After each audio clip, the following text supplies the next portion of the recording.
یہ کس کا ہے؟ وہ پنجوں کے بل زمین پہ بیٹھا اور جلی ہوئی لکڑیوں کو آگے پیچھے کیا۔ یہ سن بھاؤ کا گھر ہے، وہ جس انداز میں بولی وہ چونکا۔ گردن اٹھا کے دیکھا تو وہ ایک دیوار کے کونے میں کھڑی تھی، فاتح کی طرف پشت تھی اور دیوار پہ ہاتھ سے کچھ ٹٹول رہی تھی۔ اس کی آواز میں حیرت تھی۔ یہ وہی دیوار ہے جو میں نے خواب میں دیکھی تھی۔ اس پہ تاشا کے بارے میں ایک نظم لکھی تھی، مگر وہ تعجب سے پلٹی اور خالی احاطے کو دیکھا۔ یہ دیوار سن باؤ کی حویلی کا حصہ تھی۔ میں نے مجسمہ دیکھا تھا اور کنواں بھی۔ یہ دونوں الگ الگ چیزیں تھیں، مگر میں نے ان کو خواب میں اکٹھے دیکھا تھا، جس کا مطلب یہ ہے کہ یہ دونوں سن باؤ کی ملکیت ہیں۔ وہ ہاتھ جھاڑتے ہوئے سیدھا ہوا۔ کیا وہاں کچھ لکھا ہے؟ تالیہ نے گردن جھکا کے غور سے دیکھا۔ شام ڈوب رہی تھی اور نیلا اندھیرا چھانے لگا تھا۔ یوں معلوم ہوتا تھا دیوار پہ کچھ لکھا ہے، مگر پڑھا نہیں جا رہا تھا۔ دیا سلائی رگڑنے کی آواز آئی اور پھر وہ قریب آیا۔ اس کے ساتھ کھڑے فاتح نے سلگتی ہوئی تیلی دیوار کے قریب کی۔ ایک لمحے کے لیے تالیہ نے نہیں دیکھا کہ دیوار پہ کیا تھا۔ زندگی ایک لمحے کے لیے کتنی خوبصورت تھی نا۔ وہ ہر مسئلے سے آزاد تھے، ساتھ تھے، دنیا کے شور ہنگامے سے دور، اپنے گھوڑوں کے ساتھ اس خوبصورت قلعے میں۔ شعلہ پوری تیلی کو کھا گیا تو فاتح نے اسے گرا دیا۔ روشنی بجھی تو وہ چونکی۔ نہیں، یہ نظم نہیں ہے، یہ لکیریں ہیں۔ وہ دوسری تیلی رگڑ رہا تھا۔ تالیہ نے سر جھٹکا اور توجہ دیوار کی طرف مرکوز کی۔ ابھی مسئلے ختم نہیں ہوئے تھے، ابھی وہ خوش نہیں ہو سکتی تھی۔ ہر 7 لکیروں کو کاٹا گیا ہے۔ یہ دنوں کا حساب ہے، ہفتوں کا۔ ہاں، قدیم زمانے میں لوگ اسی طرح دن گنتے تھے۔ یہ دیکھو، آخری، اس نے گنا، آخری 60 دنوں کے اوپر کاٹا نہیں گیا۔ یعنی سنبا اور اس کے ساتھی جو بھی پلان کر رہے ہیں، اس کے وقوع پذیر ہونے میں 60 دن رہتے ہیں، شاید اس سے کم، کیونکہ ہمارے چھاپے کے بعد سن باؤ ادھر نہیں آیا اور جتنے دن گزرے وہ اس نے نہیں کاٹے۔ اب سوال یہ ہے کہ سن باؤ کے ساتھی کون ہیں اور وہ کیا پلان کر رہے ہیں۔ وہ مڑ گیا اور لکڑیوں کی طرف آیا، پھر جھک کے انہیں اٹھانے لگا۔ آپ کیا کر رہے ہیں؟ آگ جلا رہا ہوں۔ تو کیا تمہیں اندھیرے میں بیٹھنا ہے؟ اس کی غائب دماغی پہ اسے ٹوکا تو اس نے خفت سے سر جھٹکا۔ اب آپ سن باؤ کے خلاف کیا کریں گے؟ قلعے کے احاطے میں الاؤ جل رہا تھا اور وہ دونوں پتھروں پہ اس کے گرد بیٹھے تھے۔ رات پوری طرح پھیل چکی تھی۔ وہ تھوڑی دیر کے لیے مشعلیں لیے اندر گئے تھے اور کھنڈر کمروں کا جائزہ لیا تھا۔ وہ انچھوئے لگتے تھے، گویا سن باؤ کے ساتھی صرف احاطہ استعمال کرتے تھے۔ مجھے معلوم ہے مجھے سن باؤ کا کیا کرنا ہے۔ وہ اب مطمئن تھا، جیسے اسے معلوم ہو کہ وہ سن باؤ کو کیسے استعمال کر سکتا تھا۔ آپ کو میرے ساتھ نہیں آنا چاہیے تھا، وہ شکوہ کرتے ہوئے بولی۔ نہیں، میرا کوئی خاص کام نہیں تھا آج، راجہ بھی مصروف تھے سو میں آ گیا۔ میں وقت کے اس سفر کی بات کر رہی ہوں۔ مجھے معلوم ہے تم کیا بات کر رہی ہو۔ اور پھر سے دونوں کے درمیان ایک شکوہ کناں خاموشی حائل ہو گئی۔ آگ سے لال انگارے چٹخ چٹخ کے اڑتے فضا میں گم ہونے لگے۔ آپ مجھ سے چاہتے ہیں کہ میں واپس جا کے حالات کا مقابلہ کروں، اور خود آپ اپنے لوگوں سے فرار حاصل کر رہے ہیں۔ میں فرار نہیں حاصل کر رہا، وہ تیزی سے بولا۔ ایسا لگتا تھا اس نقطے پہ وہ ڈسٹرب ہوتا ہے۔ تالیہ نے اپنی مسکراہٹ چھپا لی، اسے وان فاتح کی دکھتی رگ مل گئی تھی۔ یہ فرار ہی ہے، آپ اپنے لوگوں کو نااہل اور ناخلف جانشینوں کے سپرد کر کے فرار ہو چکے ہیں وان فاتح۔ وہ اس رگ کو مزید دبا رہی تھی۔ آپ نہیں ہوں گے تو اشر وزیر اعظم بن جائے گا، وہ ملک کو تباہ کر دے گا، اس کا ذمہ دار لوگ آپ کو سمجھیں گے۔ میں خود کو اس عہدے کا اہل نہیں سمجھتا، تو خود کو اہل بنائیں، مقابلے سے بھاگیں تو نہیں۔ میں نے بھرے مجمع میں دعویٰ کیا تھا کہ میں نے کبھی کوئی اثاثہ نہیں چھپایا۔ میری سزا ہے کہ ہم سب نے بہت سزا کاٹی ہے فاتح، بہت بڑی سزا۔ اب ان سزاؤں کو بند ہو جانا چاہیے۔ وہ ناگواری سے بولی۔ میں اپنے جرائم سے بھاگتے بھاگتے تھک چکی ہوں۔ میں واپس جاؤں گی، اس الزام کو فیس کروں گی اور آزادی حاصل کروں گی۔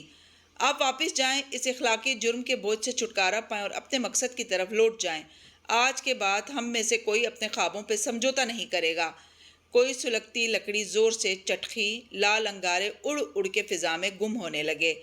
وہ خاموش ہو گیا اور سر نیچے گرا دیا۔ پھر کافی دیر بعد اس نے چہرہ اٹھایا اور پوچھا، کیا میرے عوام بھی تمہاری طرح سوچیں گے کہ میں فرار ہو رہا ہوں؟ اس کے چہرے سے لگتا تھا وہ ہرٹ ہوا ہے۔ اس کا سوال سادہ تھا، کسی حد تک معصوم بھی، اور اس لمحے تالیہ کو احساس ہوا کہ سب سے اونچی کرسی والا بھی سب کچھ نہیں جانتا ہوتا۔ اسے بھی بہت سی باتیں دوسروں سے پوچھنی پڑتی ہیں، یا شاید کوئی بھی سب کچھ نہیں جانتا ہوتا۔ جی وہ یہی سوچیں گے۔ اس نے سر ہلایا، پھر ٹھہر کے بولی، کیا میرے الفاظ آپ کو تکلیف دے رہے ہیں؟ الاؤ کے پار بیٹھا فاتح مسکرایا۔ ایک آدمی تھا تمہاری طرح کا، وہ ایک تتلی کے بچے کو تکلیف میں نہیں دیکھ سکتا تھا، وہ کہنے لگا، اور وہ دلچسپی سے وان فاتح کی ایک نئی کہانی سننے لگی۔ تتلی کا ننھا بچہ اپنے کوکون حفاظتی ریشمی قول میں بند تھا۔ اس نے دیکھا کہ وہ باہر نہیں آ پا رہا، اسے بہت کوشش کرنی پڑ رہی ہے، تو اس آدمی نے احتیاط سے اس کوکون کو کاٹ کے کھول دیا اور تتلی کا بچہ باہر آ گیا۔ اسے لگا اس نے اسے تکلیف سے بچایا ہے، مگر اس نے افسوس بھری سانس کھینچی۔ اس بچے کے پنکھ چھوٹے تھے اور مکمل طور پہ بن نہیں سکے تھے، سو وہ جلدی مر گیا۔ جانتی ہو کیوں؟ کیونکہ اگر وہ کوکون سے نکلنے کے لیے خود سٹرگل کرتا تو اس کے پروں تک خوراک پہنچتی، وہ انہیں زور لگا کے پھیلاتا تو وہ مضبوط بنتے، وہ اپنے زور پہ باہر آتا تو صحت مند ہوتا۔ وہ اداس مسکراہٹ سے کہہ رہا تھا، ہماری پریشانیاں بھی ہمارا کوکون ہوتی ہیں، ان سے نکلنے کے لیے تکلیف ہمیں ہی اٹھانی پڑتی ہے۔ میں تمہاری باتوں کی تکلیف سے نہیں ڈرتا، تم نے اچھا کیا مجھ سے سچ بولا۔ جھوٹ بول کے کسی کو تکلیف سے بچا کے خود ہی اس کا کوکون کھول دینا ٹھیک نہیں ہوتا، اس لیے اپنے دوستوں کو ان کے حصے کی تکلیف کاٹنے دینی چاہیے۔ وہ پھیکا سا مسکرائی۔ وان فاتح کے سارے فلسفے ایک طرف، وہ جانتی تھی وہ اپنی باتوں سے اسے دکھ دے گئی ہے، وہ اپنی طرف سے اخلاقی بنیاد پہ قربانی دے رہا تھا، لیکن دنیا والے ایسی قربانیوں کی قدر نہیں کرتے تھے۔ تمہیں کیا لگتا ہے میرا وہ فیصلہ غلط تھا؟ اس کی وجہ سے میری یادداشت واپس آئی تھی؟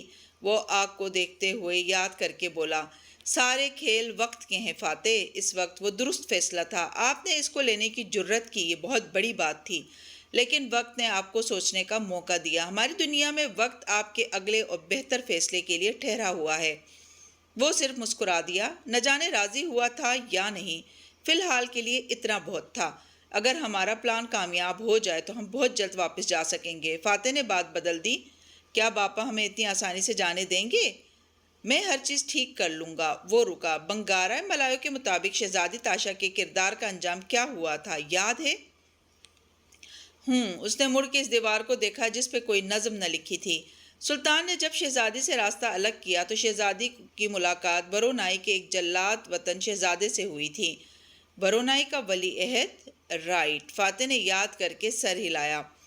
جی، برونائی کے مرحوم بادشاہ کا بیٹا جو پناہ کی غرض سے ملاقہ آیا تھا، مراد راجہ کا مہمان بنا اور شہزادی کو دیکھتے ہی پلکیں سادگی سے چپکائیں اور مسکراہٹ دبائی، اس کے عشق میں گرفتار ہو گیا۔ شہزادی کو بھی وہ پسند آ گیا، سو دونوں نے شادی کر لی۔ What a tragedy! وان فاتح نے ناگواری سے کندھے اچکائے اور گردن موڑ لی۔ مگر تم نے کہا تھا اس دیوار کی نظم میں شہزادی کے غلام سے شادی کا تذکرہ تھا۔ وہ نظم بنگارا ملایو میں نہیں ہے، وہ میں نے صرف خواب میں دیکھی تھی۔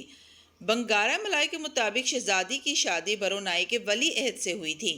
فاتح نے سنجیدہ مگر ناپسندیدہ نظروں سے اسے دیکھا، بولا کچھ نہیں۔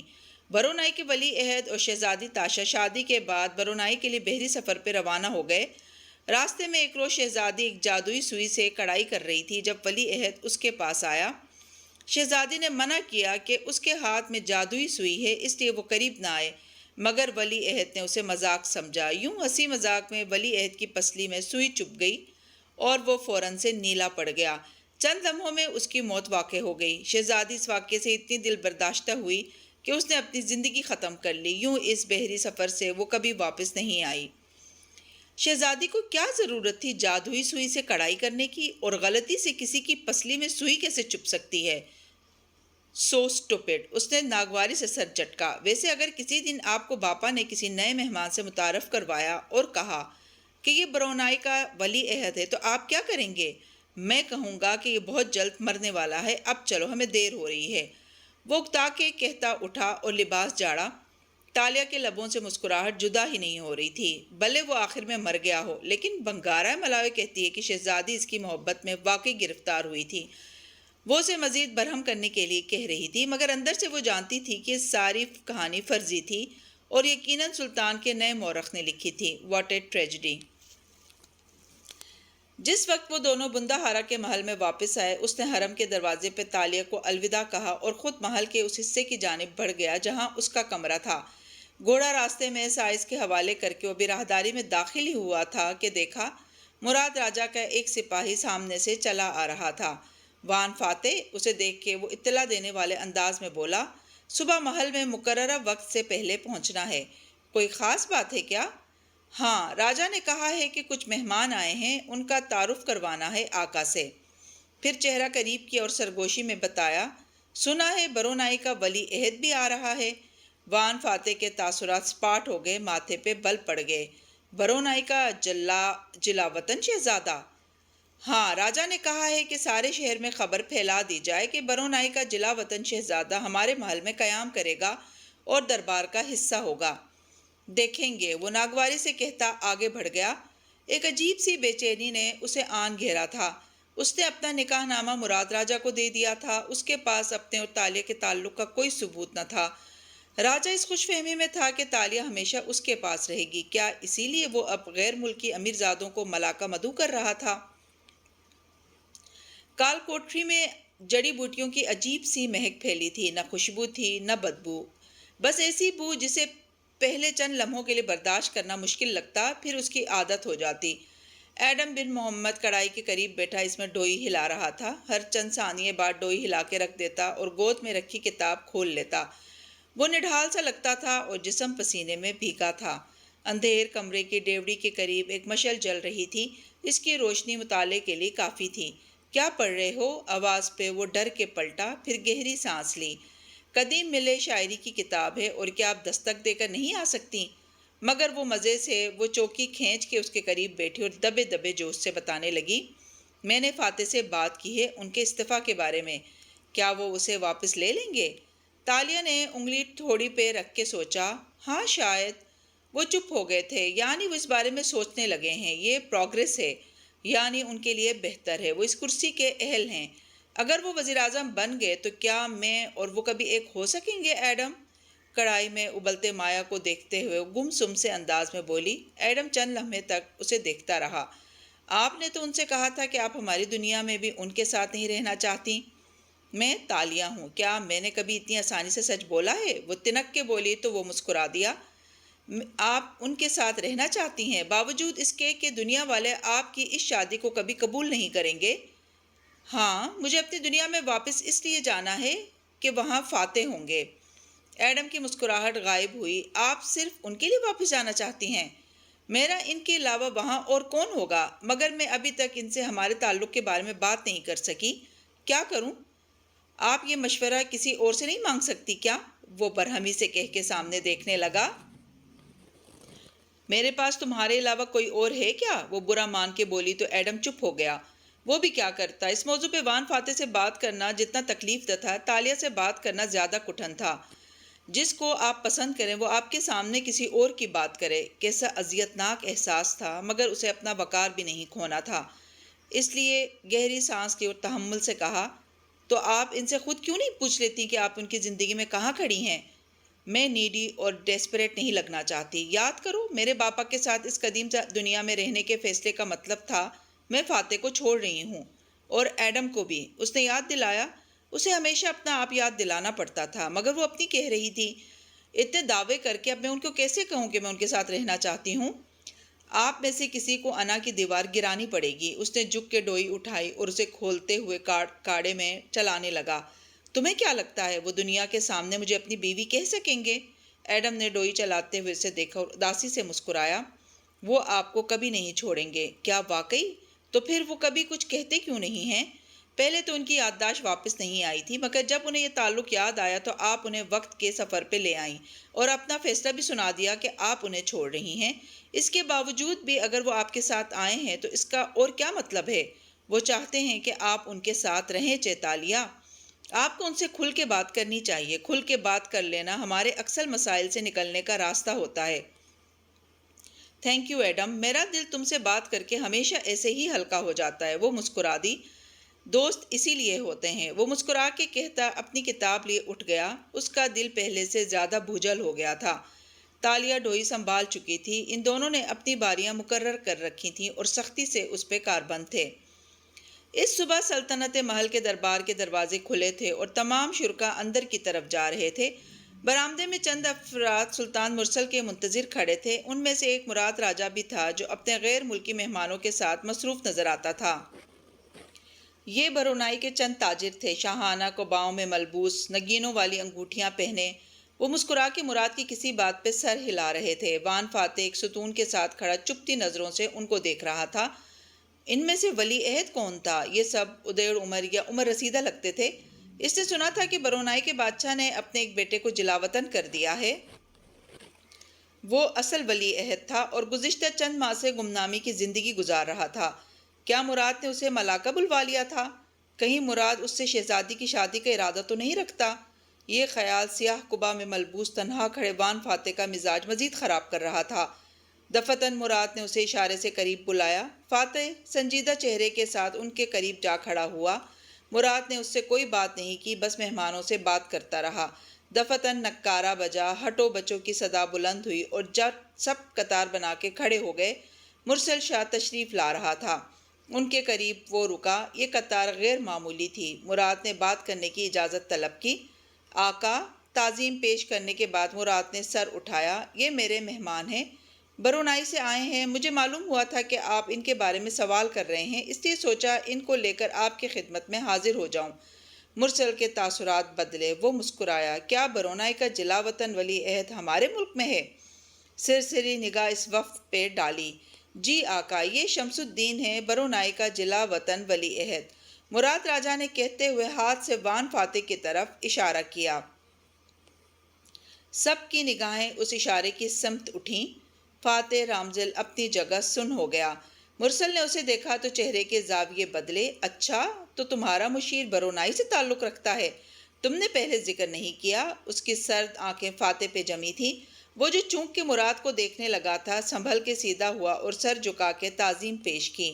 آپ نے سوال نہیں کیا تھا آقا، ملکہ نے ویسے بھی غیر ملکی مشیروں سے کام لینے کا جو رواج ڈالا ہے، مجھے لگا اس پہ عمل کرنے میں کوئی مذائقہ نہیں ہے، اور شمس الدین اپنی شناخت خفیہ رکھنا چاہتے تھے۔ اچھا لگا تم سے مل کے۔ مرسل آگے بڑھ گیا۔ دوسرے لوگ بھی اس کے ہمراہ ہو گئے۔ وہ دونوں تنہا رہ گئے تو فاتح کا ضبط جواب دے گیا۔ آپ نے اتنا بڑا جھوٹ کیوں بولا؟ اس کے انداز میں برہمی تھی۔ کیونکہ اگر تم بھرے بازار میں شہزادی کے ساتھ گھومتے نظر آؤ گے تو تمہارے بارے میں سوال اٹھیں گے۔ مجھے ان کا جواب دینا تھا۔ سلطان کے کارندے بھی ٹوہ لینے لگے ہیں۔ اور کیا کہتا کہ تم کہاں سے آئے ہو؟ کسی دوسری دنیا سے؟ یہ تاجر میرے جاننے والے ہیں، یہ راز کو راز رکھیں گے۔ اور اگر اصلی ولی عہد آ گیا؟ کیا تم نے نہیں کہا تھا کہ سلطان مرسل چند دن کا مہمان ہے؟ چند دن کے لیے اس کو دھوکہ دیا جا سکتا ہے۔ فاتح نے ضبط کا تلخ گھونٹ اندر اتار لیا اور خاموش ہو گیا، لیکن پھر وہ دربار میں نہیں گیا۔ وہ اس وقت تازہ ہوا میں رہنا چاہتا تھا۔ وہ گھوم کے محل کے پچھلے حصے میں آ گیا۔ یہاں درختوں کے درمیان مصنوعی فوارہ ابل رہا تھا۔ وہ اس کے قریب آیا اور جھک کے چلو بھر پانی بھرا، پھر اسے چہرے پہ ڈالا۔ یہ عمل کئی دفعہ دہرایا، یہاں تک کہ گریبان بھیگ گیا۔ ملاقہ آنے کے بعد اس سے پہلے وہ مختلف قسم کے احساسات سے گزرا تھا، مگر یہ احساس سب سے عجیب تھا۔ برونائی کے ولی عہد کی موت شہزادی تاشا کے ہاتھوں ہوئی تھی۔ اس نے سر جھٹک کے اس خیال کو بھی جھٹکنا چاہا، مگر اب یہ آسان نہ تھا۔ یہ ایسا تھا جیسے گردن کی پشت پہ کوئی بچھو دھیرے دھیرے چل رہا ہو، جیسے رات کو کمرے کے باہر قدموں کی چاپ مدھم سنائی دیتی ہو، جیسے کوئی بلا تعاقب میں ہو۔ وہ آستین سے چہرہ پونچھتے ہوئے مڑا تو ٹھٹک گیا۔ سامنے سن بھاؤ کھڑا تھا، چہرے پہ طنزیہ مسکراہٹ تھی۔ برونائی کا ولی عہد، مراد راجہ نے اچھی کہانی گڑھی ہے، لیکن میں تمہاری حقیقت جانتا ہوں، وہ طنز سے کہتا اس کے سامنے آ کھڑا ہوا۔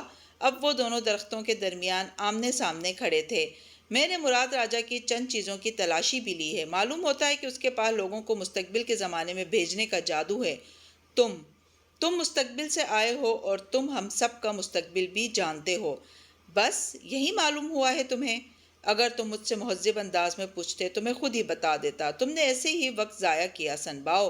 وہ ہنس دیا تھا جیسے اسے کوئی فرق نہ پڑا ہو۔ میں 600 برس بعد کے زمانے سے آیا ہوں۔ سن باؤ کی چھوٹی آنکھیں برہمی سے مزید چھوٹی ہوئیں۔ تم نے ملکہ کو دھمکی دی، پھر میرے پیچھے آئے۔ اس وقت سے ڈرو وان فاتح جب ہم تمہارے پیچھے آئیں گے۔ فاتح آرام سے فوارے کی منڈیر پہ بیٹھا اور سر اٹھا کے سن بھاؤ کو دیکھا۔ پیچھے فوارے سے آتے چھینٹے اس کی پشت پہ ٹھنڈی پھوار کی طرح برسنے لگے۔ ہمارے زمانے میں ایک محاورہ بولا جاتا ہے وانگلی، کہ پھندا صرف تب تک پھندا ہوتا ہے جب تک آپ کو اس کے بارے میں معلوم نہ ہو۔ جب معلوم ہو جائے تو وہ پھندہ نہیں رہتا، وہ مقابلہ بن جاتا ہے۔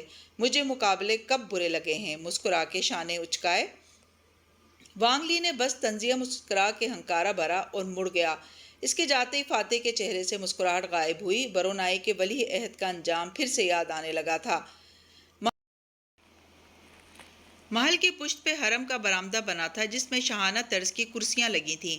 ملکہ یان سوفو وہاں بیٹھی چائے پی رہی تھی۔ کنیزیں اور غلام ارد گرد مستعد کھڑے تھے۔ ملکہ کا لباس گلابی تھا اور پیالی پہ بھی گلابی رنگ کے نقش و نگار بنے تھے۔ اس کا پیالی تھامنے کا انداز بھی محبت لیے ہوئے تھا۔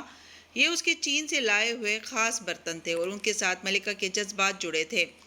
وہ مسکرا کے نقش و نگار کو دیکھ رہی تھی جب کنیز نے کھنکھار کے اطلاع دی، وان فاتح آیا ہے، آپ سے ملنا چاہتا ہے۔ یان سوفو چونک کے سیدھی ہوئی، پیالی سامنے رکھ دی، چہرے کا رنگ بدلا مگر گردن کڑا دی۔ ہاں، اسے بھیج دو اور اس کے ہوتے ہوئے ہمہ وقت سپاہی یہاں تعینات رہیں گے۔ درست ملکہ، مگر وہ نہتا ہے، اس کے پاس اسلحہ تک نہیں ہوتا۔ جو کہا ہے وہ کرو۔ وہ جب برآمدے کے زینے چڑھ کے سامنے آیا تو یان سوفو نے دیکھا وہ مزید مختلف نظر آنے لگا تھا۔ اس نے کرتے پاجامے پہ نفیس سی سیاہ قبا پہن رکھی تھی اور ایک آزاد رئیس نظر آتا تھا۔ یہ وہ غلام نہیں تھا جسے وہ چند ماہ پہلے ملی تھی۔ دور دور تک سپاہی تعینات کھڑے اسے گور رہے تھے۔ فاتح نے ایک نظر ملکہ کو دیکھا، سر جھکا کے تعظیم پیش کی اور مسکرایا۔ ان کی ضرورت نہیں ہے، میں آپ سے تنہائی میں بات کرنا چاہتا ہوں۔ اور میں تم سے تنہائی میں بات کیوں کروں گی؟ اس روز کی دھمکی یاد ہے مجھے، ولی عہد برونائی، وہ طنز سے بولی۔ فاتح نے ایک طے شدہ کاغذ نکال کے کنیز کی طرف بڑھایا۔ کنیز نے جھٹ اسے ملکہ کے سامنے کیا۔ یان سوفو نے اسے گھورتے ہوئے کاغذ کی تہیں کھولیں، پھر اسے پڑھا، پھر چونک کے سامنے کھڑے مرد کو دیکھا۔ ہمیں اکیلا چھوڑ دو۔ سپاہیوں کو اشارہ کیا۔ وہ وان فاتح کا مدعا سننے کے لیے تیار تھی۔ وانگ لی کی سرخ حویلی دوپہر کی روشنی میں چمک رہی تھی۔ وانگ لی کی سواری ابھی ابھی وہاں آن کے رکی تھی اور وہ گھوڑے سے اتر رہا تھا۔ چونکہ کافی فربہا تھا، اس لیے اترنے کے بعد پہلے اپنا سانس بحال کیا، پھر چگا درست کیا، پھر دروازے کی طرف بڑھا۔ دفعتاً ٹھٹک کے رکا۔ سامنے ملکہ کا قاصد منتظر کھڑا تھا۔ سنباؤ، میں محل میں آپ کو ڈھونڈ نہیں پایا، ملکہ نے آپ کو طلب کیا ہے۔ ساتھ ہی اس نے ایک مہر بند خط اس کی طرف بڑھایا۔ وانگ لی نے تیزی سے اسے تھاما، ملکہ کی خاص مہر توڑی اور خط نکالا۔ وانگ لی، غلام فاتح میرے پاس آیا تھا اور جو اس نے مجھے تمہارے خفیہ قلعے کے بارے میں بتایا ہے، اس کے بعد سے میں تمہاری شکل نہیں دیکھنا چاہتی۔ اپنا سامان سمیٹو اور ملاقہ سے کوچ کر جاؤ۔ وانگ لی کی رنگت پھیکی پڑی۔ اس نے کاغذ جیب میں ڈالا اور جلدی سے گھوڑے کی طرف لپکا۔ ملکہ محل میں ہے؟ نہیں، وہ اپنے 2 چینی سپاہیوں کے ہمراہ کہیں روانہ ہوئی ہیں، معلوم نہیں کہاں۔ یعنی فاتح نے ان کو اس قلعے کا پتہ دے دیا ہے۔ اس نے تیزی سے گھوڑے کا رخ موڑا اور اسے ایڑ لگا دی۔ گھوڑا اب سر پٹ دوڑتا، دھول اڑاتا دور جا رہا تھا۔ اسے جلد از جلد اپنی ملکہ کے سامنے اپنی صفائی پیش کرنی تھی۔ ابھی شام نہیں اتری تھی جب وانگ لی اونچے نیچے سب سٹیلوں کے درمیان بنے قلعے کی سڑک تک آ پہنچا۔ قلعے کے باہر ملکہ کے 2 سپاہی کھڑے تھے۔ اسے آتے دیکھ کے انہوں نے راستہ دیا۔ وہ تیزی سے نیچے اترا اور دروازے کی طرف بھاگا۔ صحن کی چوکھٹ پہ وہ ٹھٹک کے رکا۔ ملکہ کہیں نہیں تھی، مگر سامنے وان فاتح کھڑا تھا اور اس کے پیچھے بندہ ہارا کے مسلح سپاہی گھوڑوں پہ موجود تھے۔ وانگ لی چونک کے پلٹا، مگر اب چند سپاہی جانے کہاں سے نکل کے اس کے عقب میں آ کھڑے ہوئے تھے۔ ملکہ کہاں ہے؟ اس نے بظاہر رعب دار آواز میں پوچھا۔ فاتح نے مسکرا کے اسے مخاطب کیا۔ تمہیں ملکہ سے ڈرنے کی ضرورت نہیں ہے سنباؤ، وہ اس قلعے کے بارے میں ابھی کچھ نہیں جانتی۔ وہ خط، وہ سپاہی، وانگ لی کا سانس اٹک گیا۔ میرے لیے ملکہ کے 3 چینی سپاہی خریدنا یا شہزادی تاشا کے لیے جعلی خط تیار کرنا قطعاً مشکل کام نہیں ہے۔ تم ہمیں نہیں جانتے وانگ لی۔ کھیل سمجھتے ہی وانگ لی کا چہرہ سرخ پڑنے لگا۔ اسے سمجھ نہیں آیا وہ کیا کہے۔ یہاں ہر طرف بندہ ہارا کے سپاہی ہیں، تمہارا گھوڑا بھی وہ تحویل میں لے چکے ہیں، یہاں سے بھاگنے کا بھی فائدہ نہیں، اس لیے بیٹھ کے بات کرتے ہیں، کرسی میز پہ، میرے ملک کے لوگوں کی طرح، نرمی سے کہہ کے فاتح نے اندر چلنے کا اشارہ کیا۔ وانگ لی نے آستین سے ماتھے پہ آیا پسینہ پونچھا۔ چند لمحے وہ متامل رہا، پھر قلعے کے اندرونی حصے کی جانب بڑھ گیا۔ فاتح اس کے پیچھے آیا۔ اندر ایک ویران کمرہ بنا تھا، وہاں ایک میز کے گرد 2 کرسیاں رکھی تھیں۔ کمرے میں کوئی مشعل نہ تھی، البتہ کھڑکی سے آتی دن کی روشنی کافی تھی۔ تم مجھے یہاں کیوں لائے ہو؟ وانگ لی بیٹھتے ساتھ ہی بے چینی سے بولا۔ کیونکہ مجھے معلوم ہے کہ تم یہاں کس طرح کے لوگوں سے ملتے ہو۔ وہ اس کے سامنے بیٹھا مسکرا کے اسے دیکھا۔ تم چینی باغیوں کے ایک گروہ کی سرپرستی کر رہے ہو جو شاہ چین کا تخت چھیننا چاہتے ہیں۔ تم یان سوفو کے باپ سے غداری کر رہے ہو۔ وانگ لی میز پہ مٹھیاں رکھے آگے ہوا اور اس کی آنکھوں میں جھانکا۔ تم حب وطنی کے بارے میں کیا جانتے ہو غلام فاتح؟ اوہ، تم خود کو محب وطن کہہ رہے ہو؟ میں غدار نہیں ہوں، جو کر رہا ہوں اپنے ملک کے لیے کر رہا ہوں، وہ ہٹ درمی سے بولا۔ اس نے نہ تردید کی نہ کوئی صفائی دی۔ تم ملکہ کو بتا کہ مجھے چوک میں پھانسی دلوانا چاہتے ہو تو ٹھیک ہے، میں تیار ہوں۔ تم نے مجھ سے یہ نہیں پوچھا کہ میرے پاس اس الزام کا کیا ثبوت ہے؟ تمہیں ثبوت کی کیا ضرورت ہے؟ تم بندہارا کے مشیر ہو، میں ٹھہرا غیر ملکی۔ میرے قول پہ تمہارے الزام کو ہمیشہ فوقیت دی جائے گی۔ وانگ لی نے شانے اچکا دیے۔ فاتح چند ہمیں اسے دیکھتا رہا۔ تمہارا ذکر تاریخ کی کتابوں میں پڑھا ہے میں نے۔ 600 سال بعد کے زمانے میں بھی تمہارا مجسمہ اور تمہارا گھر لوگوں نے محفوظ کر کے رکھا ہے۔ وانگ لی اپنی جگہ بالکل ساخت ہو گیا۔ تم کہہ رہے ہو کہ میرا ذکر صدیوں بعد بھی محفوظ رہے گا؟ ہاں، اور میں نے اپنے باپ سے کہہ کے تمہاری سرخ حویلی خریدی تھی۔ جانتے ہو کیوں؟ کیونکہ اس میں ایک مجسمہ تھا، سن باؤ وانگ لی کا مجسمہ۔ میں وانگ لی کا بچپن سے پرستار تھا۔ میں نے تاریخی کتابوں میں اس کا ذکر اچھے الفاظ میں پڑھا تھا۔ وہ زخمی مسکراہٹ کے ساتھ کہہ رہا تھا اور وانگ لی سکتے میں چلا گیا تھا۔ مجھے کیسے معلوم کہ تم سچ کہہ رہے ہو؟ فاتح نے شانے اچکا دیے۔ کیا میں نے آج تک تم سے کوئی جھوٹ بولا ہے؟ کیا میں نے تمہاری جان نہیں بچائی تھی؟ ہم ایک دوسرے کے مخالف ہو چکے ہیں، لیکن میں اب بھی جھوٹ نہیں بولتا۔ تمہیں تاریخ شاہ چین کے وفادار غلام کی حیثیت سے ہمیشہ یاد رکھے گی۔ کافی دیر تک اس ویران قلعے میں سناٹا چھایا رہا۔ تم مجھ سے کیا چاہتے ہو غلام فاتح؟ میرے پاس دو راستے ہیں۔ میں یا تو ملکہ کو تمہاری اصلیت بتا دوں، کیونکہ جس بغاوت کو تم اٹھا رہے ہو یہ بہت جلد شاہ چین کا تختہ الٹ دے گی۔ یہ معلوم ہونے پہ ملکہ تمہیں مروا دے گی۔ اور دوسرا راستہ۔ فاتح نے گہری سانس لی اور لمحے بھر کے لیے آنکھیں بند کی۔ وہ کم عمر لڑکا سرخ اینٹوں والے فرش پہ اکڑوں بیٹھا تھا اور گردن اٹھائے اس مجسمے کو دیکھ رہا تھا۔ اس کا باپ اس کے قریب جھکا کہہ رہا تھا، یہ وانگ لی ہے، ایک جری مرد۔ حالانکہ وہ ایک تائیزان مخنث غلام تھا، مگر بہت سے مردوں سے بہتر تھا۔ وہ شاہ چین کا سب سے وفادار غلام تھا۔ جب چین میں بغاوت اٹھی تو وانگ لی وہاں نہیں تھا، ہوتا تو اپنے بادشاہ کو بچا لیتا۔ وہ کہاں تھا باپا؟ اس کو ملاکا کے بندہارا نے کسی قلعے میں دیکھا اور اس کا کوئی راز پا لیا۔ وانگ لی عزت دار آدمی تھا۔ اس نے توہین کروانے کے بجائے اپنے عہدے سے استعفیٰ دیا اور چپ چاپ ایک سمندری سفر پہ روانہ ہو گیا جس سے وہ واپس نہیں آیا۔ کہتے ہیں اس کی موت اسی 7ویں بحری سفر کے دوران واقع ہو گئی تھی۔ دوسرا راستہ یہ ہے کہ فاتح نے پلکیں اٹھائیں اور اس کی آنکھوں میں دیکھا، میں تمہیں رسوا نہ کروں اور تمہیں محفوظ راستہ فراہم کروں۔ تم استعفیٰ لکھ دو اور اپنے ملک واپس چلے جاؤ۔ میں کسی کو نہیں بتاؤں گا کہ تم اپنے بادشاہ سے غداری کر رہے تھے۔ تمہارا نام تاریخ میں اچھے الفاظ سے لکھا جائے گا۔ میرے ساتھ بھلائی کر کے تمہیں کیا ملے گا؟ سن باؤ نے چپتی نظروں سے اسے دیکھا۔ تمہارے جانے سے میرے چند کام آسان ہو جائیں گے۔ تم اور مراد راجہ مرسل شاہ کے خلاف بغاوت تیار کر رہے ہو، میں جانتا ہوں۔ اگر میں یہاں رہوں گا تو اس بغاوت کو روک دوں گا، لیکن تم مجھے پھانسی چڑھوا کے بھی راستے سے ہٹا سکتے ہو۔ پھر محفوظ راستے کا مقصد؟ فاتح نے آزردہ مسکراہٹ کے ساتھ کندھے اچکائے۔ ایک پرانے دوست کے لیے میں اتنا کر سکتا ہوں۔ میں اور تم کبھی دوست نہیں رہے۔ ایک دوسری دنیا میں تم میرے لیے ایک پرانے دوست کی طرح ہی تھے۔ چند لمحے دونوں کے درمیان بوجھل خاموشی چھائی رہی۔ کیا واقعی شاہ چین کے خلاف بغاوت کامیاب ہو جائے گی؟ وہ غور سے فاتح کی آنکھوں میں دیکھ رہا تھا۔ ہاں، اور اگر میں نے محفوظ راستہ نہ لیا تو تم مجھے گرفتار کر کے پھانسی چڑھوا دو گے؟ بالکل۔ وانگ لی نے گہری سانس لی۔ میرے پاس محفوظ راستے کے علاوہ دوسرا کوئی راستہ نہیں ہے غلام فاتح۔ میں عزت سے اپنے ملک واپس جانا چاہتا ہوں۔ فاتح نے کرسی دھکیلی اور اٹھا۔ میرے سپاہی تمہارا سامان سمیٹنے سے بندرگاہ تک تمہارے ساتھ رہیں گے تاکہ اگر تم کوئی چالاکی دکھانے کی کوشش کرو تو وہ تمہیں روک سکیں۔ تم ملکہ سے ملے بغیر یہاں سے چپ چاپ روانہ ہو جاؤ گے۔